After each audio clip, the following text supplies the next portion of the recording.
Saxon Advanced Mathematics, lesson 114. Today we are going to be graphing some functions by factoring. This is a lesson with very light calculations, mostly art projects and thinking. We have had background lessons in this for years that we're going to call upon, so it's not coming out of the blue.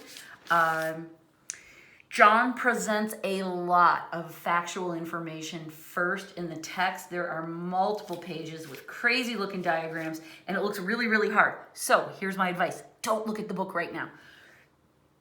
Let me explain to you what you need to know in the context of the problems, and then if you do choose to go back and look at what he has to say in those pages of the books, which I don't know, maybe that sounds fun to you. It's perfectly fine if you do. It will make a lot more sense now that you have seen some of these ideas in action. Okay, so let's just dive in. Example 114.1. And John asks us to sketch a graph of a function. The function he gives us is factored.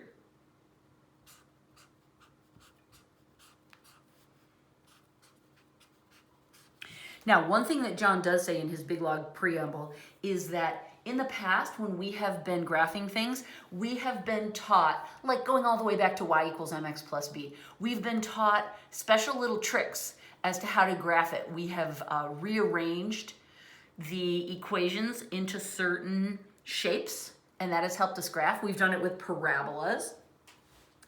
But we're taking a slightly different approach this time. We're still going to use this information to help us graph, but it's a little less finite and it requires a little bit more thinking on our part. That's fine.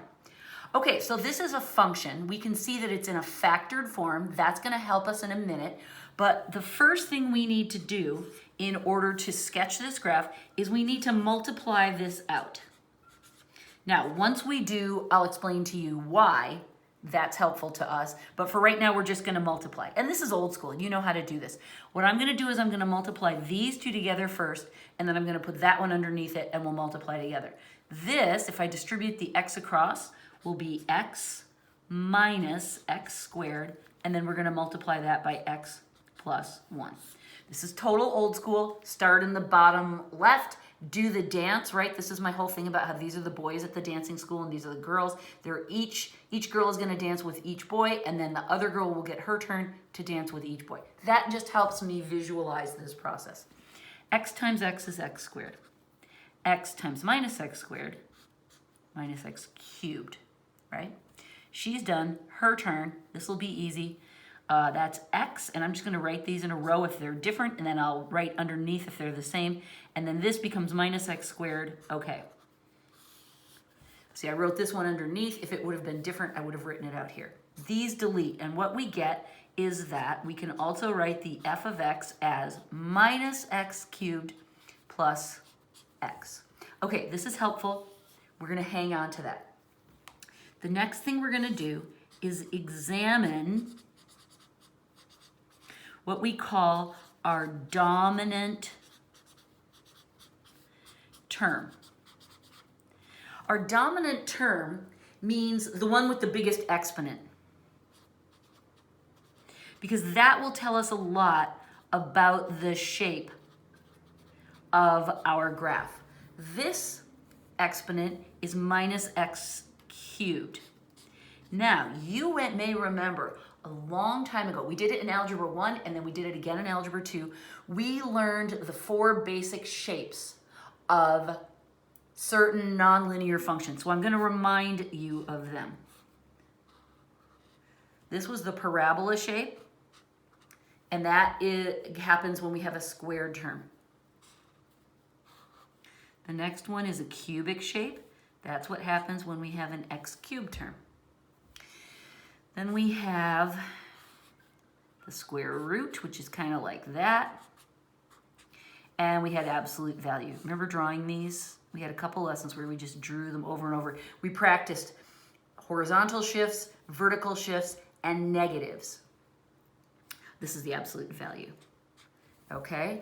We're not going to focus on the parabolas. We've already done a ton with those. We know how to graph those. You complete the square, blah, blah, blah. We're not going to talk about these, but we are going to talk about this. And I want to remind you that the negative version of this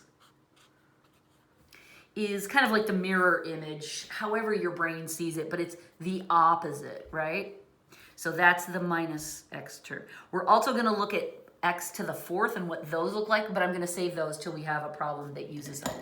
So this is the information that I really want you to pull up in your memory banks right now, because this tells us that our function that we're looking at is going to have either this shape, or we're going to make it slightly more complicated. Oh, I'm sorry. No, we're having the negative, aren't we? Never mind. You're wrong. I'll go to the top of the next page. We want the negative version. No, and I was drawing the positive. So forget that I did that.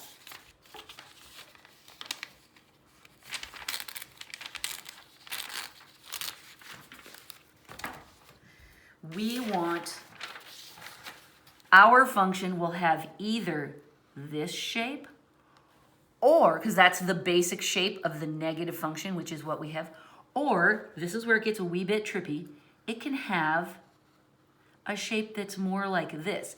Either one of these are perfectly good options for a minus x cubed dominant term, right? That's our dominant term, and that automatically tells us that our function is going to look like this.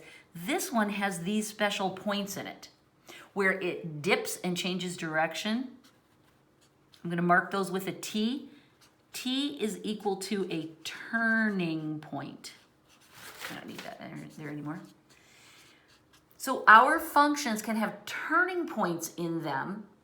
We still have the same basic function, right? It's still kind of going the same way, but this one has some bends in it. We can have as many turning points as the exponent minus 1. So this is a cubed function, so we can have as many as 2 turning points, okay? That's the maximum number. The maximum number that you can have equals the exponent on the dominant term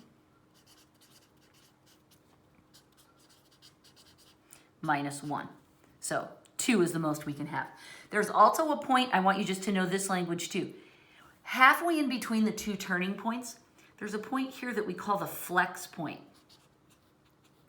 And what that means is that if you drive and you've ever driven on a road with tight curves, you know this point. It's when this curve kind of comes to an end and you now begin to prepare for going into the second curve, right? So these are like the curves, and this is us driving, and we come out of one and then we prepare for the next. That's called the flex point, where you change, the graph begins to shift from the past turning point to the new turning point. These won't matter. The flex point doesn't matter for our calculations. The turning points will be useful to us in just a few minutes. Okay, so we know we have flex points. We know we have turning points. We know that our sketch is going to look like one or the other of these, but how do we know which one?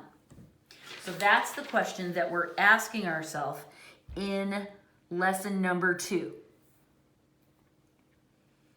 Okay, or I'm sorry, lesson number 2. In step number 2, we come to this point, we set ourselves up for the exact versions that we have. We have it narrowed down to 2. All right, our third point is to examine any potential turning points. Turning points make the graph more interesting, so how do we know them? We look back to determine our turning points.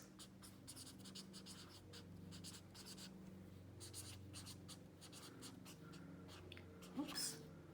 We look to the factored version of our function. I'm not going to write down every single word because that's annoying. Ours was right here, right? F of x equals x, x minus, or 1 minus x and x plus 1. So we use what we call the zero factor theorem, and sometimes it's called the zero product theorem, so don't let that confuse you, to find the zeros. And we talked about these in a previous lesson. They're the numbers that will make this function turn into 0. Okay, well, we can figure that out. If the first one, if this first factor is 0, then this whole thing will go to 0. If this x is a positive 1, then it'll be 1 minus 1. This will go to 0, and the whole thing will go to 0. And in this term, if x is minus 1, then we know that this term will go to 0 and the whole thing will turn into 0. So we're finding the values for x that will make our function go to 0. These are going to be the place where our line crosses the x-axis. Okay, so now we can graph. And again, I found these by looking at our original factored version that we were given at the very beginning of the problem. So now I know that our function is going to have 3 places where it crosses the x-axis. Now that tells me it's got to be this kind, right? Because if I draw an x-axis in there somewhere, it's going to hit 1, 2, 3 times. So I know once I find that there are 3 different cross points on the x-axis, it can't be this because this only crosses the x-axis once. So that leads me to this. Number 4, I'm going to start drawing my graph. Are you ready?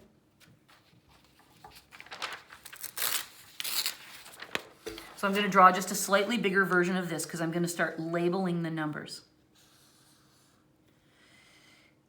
0, 1, and negative 1.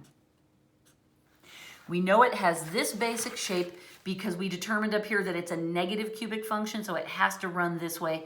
There it is with the turning points in it. So now I know it has to go down. I don't know how far down, so I'm just going to draw it a ways down, and then up, and then it'll come back down through positive 1, and I drew a line through there. I'm going to rewrite the 1, right? So we know this is the basic shape. The last thing we want to do is get an idea of the scale. So our 4 is we're going to find one more point. We're going to choose an x value that will work with where we're at and just get a sense of how high this part of the curve is going. Because right now we don't have any information on the y-axis, do we? Or as we call it in function land, the f of x. All right, so what John suggests we do, and I like his thinking, is let's choose 0.5. Okay? And we just plug in the factored version. Is usually easier to do the math on it. And that was the one we had way back at the very beginning of the problem. I'll bring it up for us again. There it is. So John suggests we choose an f of 0.5. Now that makes sense to me. I would have liked to use 0 or 1 or negative 1. Those are easy answers. But we already have all those values, right? We know those. So John says choose a half and see where that'll get you. Okay, fine. So we're going to plug 0.5 into our original function. So that'll be 0.5 times 1 minus 0.5 times 0.5 plus 1. Easy, right? You've been doing this for years, this part of the work. Okay, so this becomes 0.5 times 0.5 times 1.5. I multiply all of that together, it's 25. If I multiply those, it's 0.25 times 1.5. This gives me 375, and I have 3 decimals behind. So the f of 0.5 is 0.375. Okay, so I go back up here. If a number I plug in is 0.5, then that means that this number up here is 0.375, and it also tells us this number down here would be minus 0.375. So that helps us complete the sketch, right? We have the 3 different points where our line crosses the x-axis, and then we have the turning point for the top and the bottom values. That is all that we need. Let me just check and make sure our graph looks just like John's. Yes, what John does is he doesn't even put in the 3.75. He just goes and puts, like up here, he puts a 1 and a -1. Now, I like to see this value because that matches to our picture, but his sketch is even rougher than ours because he just says, okay, well, if this is 0.375, that's less than half, so let's bump 1 way up here. That looks like roughly double, right? He just puts that in. That's fine. Like I said, I prefer to put in the value of the turning point if we feel like we've calculated that pretty precisely. Here's the main thing I want to say. It's okay to be out of scale. This is definitely out of scale, isn't it? Look, from -1 to +1, and then look how far apart that -1 and +1 are. The main thing to be sure of is to label accurately. Okay? It's okay if your scale is wonky as long as you've got enough numbers on there to have it make sense. Okay, so that's how we use our knowledge about cubic functions to identify a dominant term, narrow down the sketches, and then use zero factor theorem and one more point to sketch a graph. Let's do it one more time.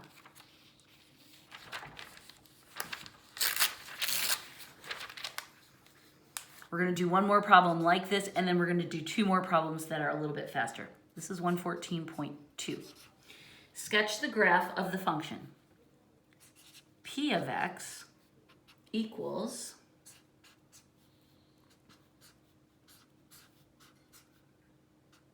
whoops, this isn't a plus, it's a minus 2 squared. So that's just x minus 2 squared. Okay, this is a square. That's going to do something interesting later. The graphing when we have squares is kind of cool and kind of fun. So we'll come back to that. For now, we're going to follow our same steps. 1, multiply. I will show the multiplication one more time, and then I'm going to assume you know how to multiply together like this, and I won't show it every time. This time what I'm going to do is do this multiplication in my head. X squared, it'll be -4 because I add the number twice to get the middle term, and then I multiply it by itself to get the last term. And then I'm going to multiply that times x plus 1. X cubed minus 4x squared plus 4x. Your turn. And then I have plus x squared. Notice how I'm lining up the matching terms. Minus 4x, oh, that's interesting, plus 4. So when I when I multiply rather, I get that the p of x equals x cubed minus 3x squared, that cancels, plus 4. Notice as we're graphing, we're paying attention to the dominant term, but nothing of the rest of it. We're ignoring the rest of it. Right? We pay attention to the dominant term, the sign of the term, and if we had a coefficient besides 1, that would be important. But right now, we are not worrying about, we don't have to deal with coefficients. It's just positive or negative. Okay, so there's our step 1. We multiplied it out. Beautiful. Now we're going to look at our dominant term and start to think about what this graph might look like. All right, we already looked at cubic functions. Go back to my first page, right? We know they look basically like this. This time we have a positive cubic function, so we're going to follow the pattern of the green, right? So it's either this, or it might have some turning points in it. The most turning points it can have are 1 less than the exponent It's cubed, so that means we could have 2 turning points, and that would be just like we saw last time, only this time we're going in the positive direction. It could be like this, right? We don't know yet. We also, at this, no, never mind. Remember, these we call turning points. This is the flex point where we switch from one curve to the other. We want to know what these turning points would be. So that's our step 3. Do we have turning points? And if so, what would they be? We use zero factor theorem. We look back at our original function and go, okay, what values for x would set this whole function to 0? If any of these are x's, then, or are zeros, then the whole thing turns to 0, right? Because we're multiplying. So what numbers would set either of these factors to 0? Those are our turning points. So the first one is -1. And that's just a regular turning point where our line will cross the x-axis. Okay, but our other turning point, which is +2, is a square. When we have a factor that is squared, interesting things happen. I'm going to write just +2 twice because of that. This creates what I call a bouncing. And I'm going to say this to you, and then I'm going to write it down. When we're raising to an even power, 2, 4, 6, or 8, for those values of x, we're always going to get a positive number, aren't we? Because a square, even if it's 2 negatives, you're going to get a positive when you multiply it, right? That's basic multiplying by minus numbers 101, right? 2 negatives make a positive. So when we have a squared factor, it's not going to go in a different, it's not going to cross the line, it's going to bounce at the line because it'll keep the values positive.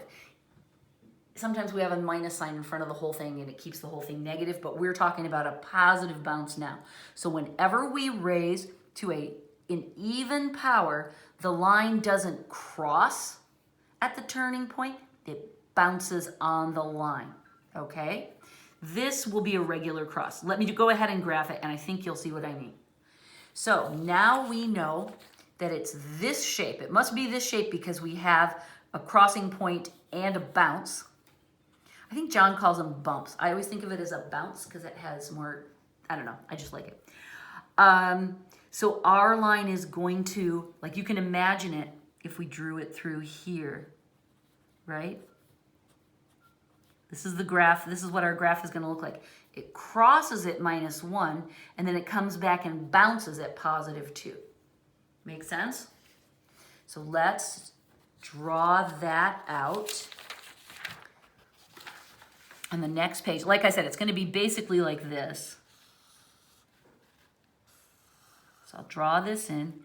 This will be our -1 and then put a +2 there. John's keeping our numbers nice and small so it's easy to draw a graph with a relatively big scale. But remember, just draw whatever you want. So it's going to come up. We know the basic shape of it from this. It's going to come up. It's going to go up to a certain point, and then it's going to come back. Oh, I was going to bounce it here. It's going to bounce here. Okay, it crosses at -1, pretend it's perfect. It bounces at +2. As the values approach 2, they're going lower, but then as we do this, they'll start to grow again. They won't go negative because we're squaring. That's the magic here. They don't go negative. So whenever we have a squared function, that 0 creates a bounce. I know, that's weird. All right, and so now we're up to step number 4, which is one more point.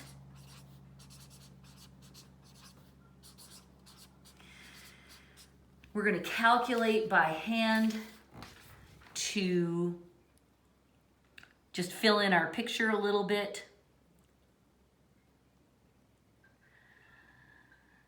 John chooses 1, but I think choosing 0 makes way more sense. So let's calculate the P of 0. Oh, is this P? Maybe I have the wrong letter. No, it is. So I'm going back to our original equation. It's easier to calculate one more point if we go back to the factored form rather than using the form we multiplied out. We just multiply it out because we want to find the dominant term. Now we go back to this. It's going to equal 0 plus 1 times the quantity 0 minus 2 squared, right? I'm just plugging zeros in here. Now we can solve this. Equals 1 times minus 2 squared. Minus 2 squared is positive 4, so I'll write that there. So the P of 0 equals 1 times 4, or 4. So now we can go back to our picture in this point up here where it crosses. One second, I'm putting these dots bigger here so you can see them. There's our cross, there's our bounce. Here is our value when P is equal to, or when X is equal to 0, right? Because this is X and this is F of X. Oh, I'm sorry, it's P of X, right? We're not using F in this example. John's choice, he gets to name the function whatever he wants. This value is 4, right? It looks like it's the turning point, but maybe my sketch is off, but the place up here where our function is at 0, the value is 4. So we mark in this point, and you'll notice again, oh, my scale is crazy off, isn't it, right? Look at that. This much is 1 and that much is 4. No, that is not to scale, but that's okay. I've labeled it carefully. Let's see. I'm just double checking against John's. Yep, he puts in a couple more numbers like that.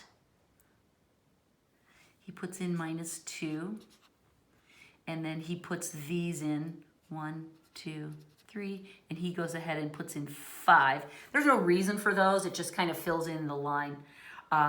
But that's exactly how his looks. He, by the way, John calculates the P of 1. Okay, let's do that just to show that it all works out just fine. I'm looking for my page with the original function on it. Here it is. Okay, so there's our original function. So we're going to fill this in. For the P of 1, it'll be 1 plus 1 times the quantity 1 minus 2 squared, right? I'm just plugging minus 1, or positive 1 rather, into our original function. We shall solve. 1 plus 1 is 2. 1 minus 2 is minus 1 squared. That's a weird looking little 2. Minus 1 times minus 1 is positive 1. So I'm going to scratch that out. And I'll get that the P of 1 equals 2. This one we graphed. So let's just put this on our graph and see if it works. When x equals 2, the P of x equals... No, when x equals 1, the P of x equals 2. So that means, according to my calculation, that point should be on our line. And you can see that, given how ridiculously approximate this all is, it wouldn't be very hard to imagine that that line, that dot, is a part of our line, right? If I just kind of smooth this over a little bit, I can easily make the case that that is a valid calculation on our same function. Make sense? So you can choose whatever you want. Definitely you want to choose something between these two. And I like to try to get the high point, but it's hard to see that because we're just sketching. So any value in between the numbers that you already have is fine. Pick something that makes the math easy. Okay, in the last two problems for this lesson, what John is doing, let me show you in the book so you can see. For those two, he asked us to sketch the graph. For the next two, he is giving us a function and then he's asking us to choose between 4 different pictures. Here's the ones for there. So I will show you these again as we get closer, but we will have to do a little calculation before we can jump in. Example 114.3.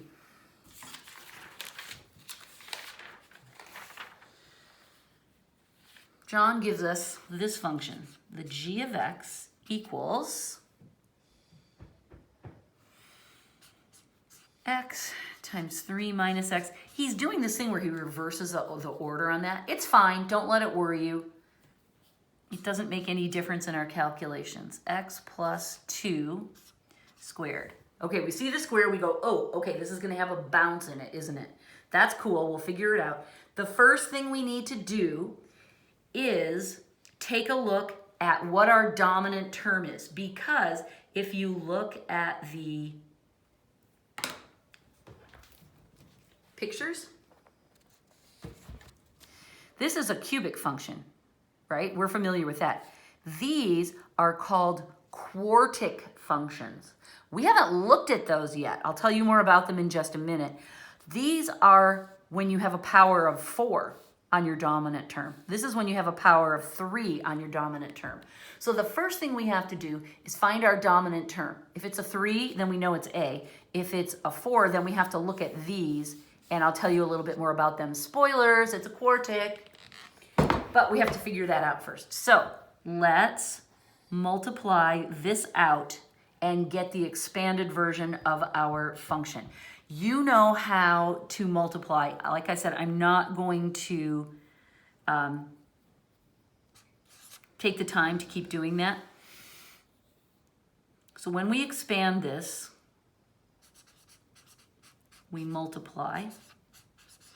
We get that the g of x equals, oh, I'm not going to have enough room. Let me write it down here. Minus x to the 4th, whoops, minus x to the 3rd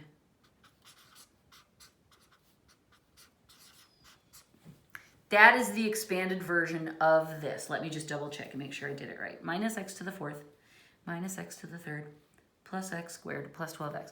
Remember that all we really need to look at is the first term, right? That is our next step, is we look at the dominant term and we wrap our brains around what type of picture that might be. So our dominant term equals minus x to the 4th. Okay, so now is when I need to tell you more about quartic functions, because we haven't seen those before. Those were not on the list of ones we studied. In your book, I'll write down the page numbers in a minute. I just want to show you. At the bottom of one page, look at these. These are all quartic functions with various types of turning points and flex points. There are lots of options. These are all positive quartic functions. And these are all negative. They look a lot the same, don't they? They're just upside down versions. So that's the first thing we can do, is we can rule out whether it opens up or it opens down. So let's look at that.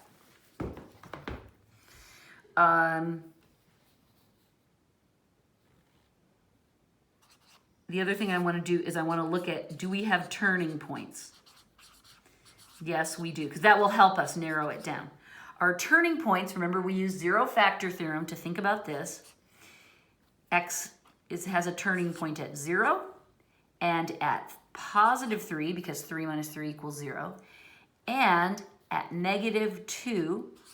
Sometimes it's helpful to write this twice so you can see, oh look, there's a square. This is where it's going to bounce. Our line is going to bounce at minus 3, and it's going to cross at these points, right? If it's not a bounce, if it's just a regular single factor, then it's crossing the line.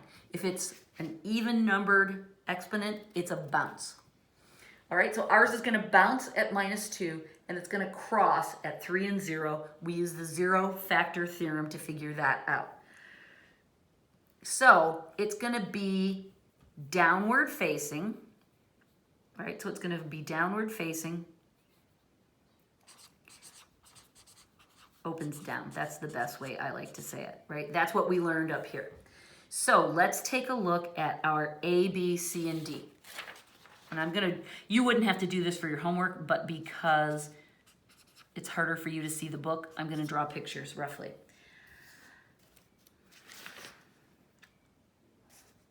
Oh, and I wanted to say this, the basic shapes of this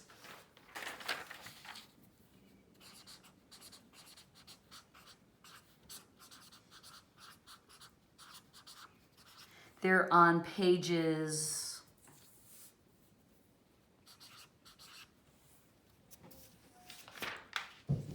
629 and 630.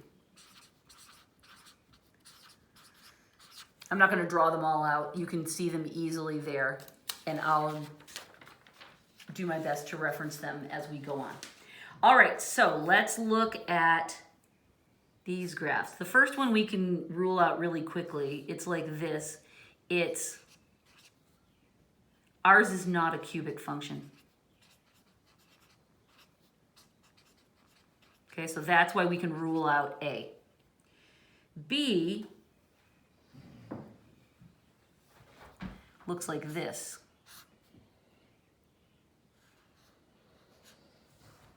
It's quartic, but it opens up.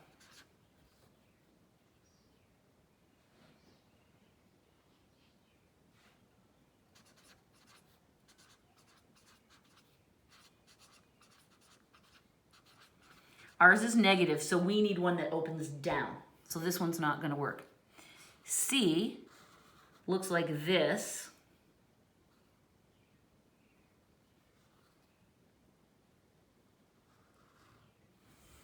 Okay, that's potentially good, right? Because it opens down and it's a quartic shape. We could check out these numbers. John does have numbers on them. This is -2 and this is 3. We'll look at those in a little more detail if we decide that C is still a contender after we look at D. D goes like this.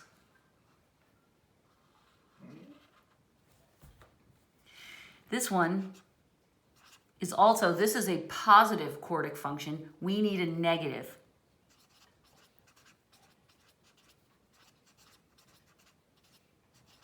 So it looks like C is our happy winner, but let's just take a look and make sure that the numbers work the way we expected them to. Oh, and I didn't draw it perfectly. It should be like this.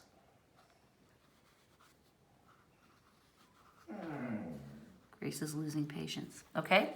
We said that our quartic function needed to cross the x-axis at 0 and 3. Here's 0, here's 3, and it needed to bounce at -2. And that's exactly what it does. There's the bounce, there's one cross, and here's the other cross. It keeps on going. Okay? So this is our lucky winner. C is the right answer. Okay? And then there's one more problem like this. It's example 114.4. This time we have the h of x equals x minus 1 squared times x plus 1. Again, we always want to multiply it out so that we can find our dominant term.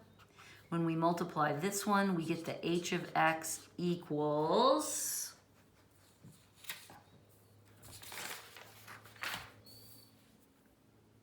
I did this ahead of time, so we would have it x to the third minus x squared minus x plus 1. So this tells us that it's a positive cubic function. That means it's either like this or it's like this, depending on whether it has turning points. So this is 2. We examine the dominant term. 3, we look at the turning points. We use the zero factor theorem to evaluate, and that's using the first one. We know that x is going to bounce at +1, right? Because we have 2 of those because it's squared. I like to list them twice because that really catches my eye. And then we'll also have a negative one. So it will bounce at positive 1. It will cross at negative 1. So let's take a look at our pictures. Grace, hang on. It's getting late for Grace. She's ready to rock. Okay, so let's look at our choices that John gives us. Once again, I know, hang on. You have to be patient. The first thing I notice as I look at John's A, B, C, and D is that number 4 looks like this. That is a quartic function. We have a cubic function. So this is no. We have a cubic function. And this is a picture of a quartic. The other 3 options are all cubics, so that's good.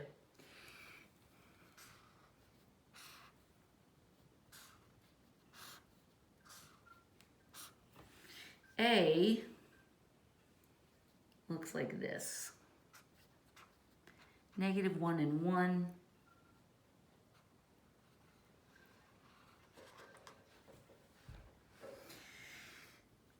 This one bounces at negative 1 and crosses at positive 1.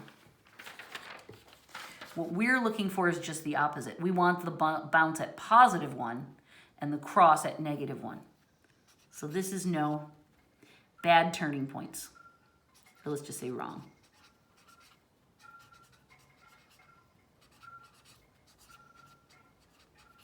We like the basic shape of it. That fits to what we want to see for our dominant term. It just has the wrong sets of curves. Let's try B.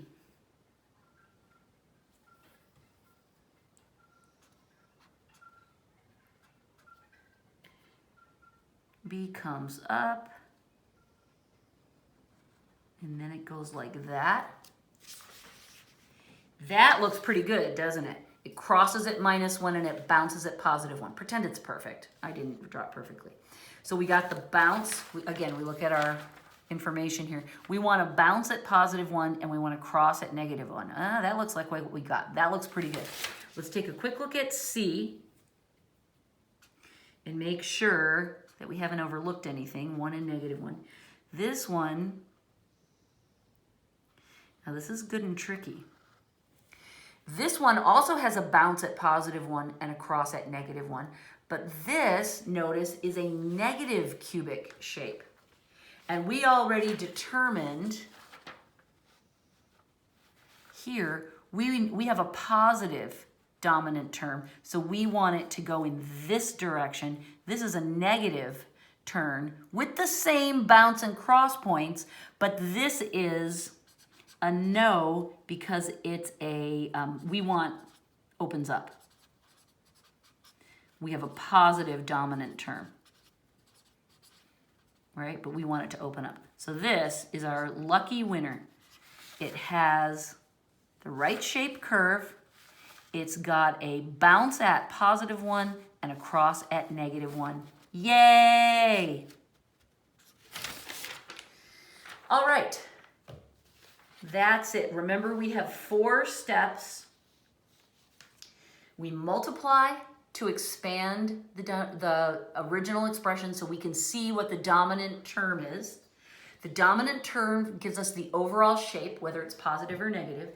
Then we look at the turning points to see where our function is crossing or bouncing off the x-axis. And then we graph it and find another point, or we look at John's graphs and then figure out how to rule things out. I hope this was a satisfying lesson for you. I actually loved it because it brings together information we've learned such a long time ago, and it is a fun visual calculation with not a lot of heavy computations. So I hope you enjoyed it too. Thank you. Goodbye.